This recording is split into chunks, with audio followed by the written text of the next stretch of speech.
दत्तात्रेय हा शब्द दत्त व अत्रेय अशा दोन शब्दांनी बनलेला आहे. दत्त या शब्दाचा अर्थ आपण ब्रह्मच आहोत, मुक्तच आहोत, आत्माच आहोत अशी निर्गुणाची अनुभूती ज्याला आहे असा, आणि अत्रेय म्हणजे अत्री ऋषींचा मुलगा. श्री दत्त संप्रदायातील साधक अवधूत चिंतन श्री गुरुदेव दत्त असा जयघोष करत असतात. अवधूत हे दत्तात्रेयांचे नाव असून या शब्दाचा अर्थ म्हणजे नेहमी आनंदात रमणारा, प्रत्येक क्षण वर्तमान काळात जगणारा होय.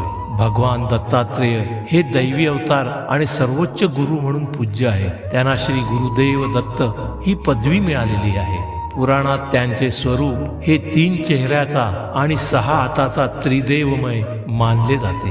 3 शिरे कर 6 शोभती, 3 शिरे कर 6 शोभती, हास्य मधुर शुभ वदना वरती, हास्य मधुर शुभ वदना वरती, जटाजूट शिरी पायी खडावा, जटाजूट शिरी पायी खडावा, भस्म विलेपित कांती साजे, भस्म विलेपित कांती साजे, दत्त दिगंबर दैवत माझे, दत्त दिगंबर दैवत माझे.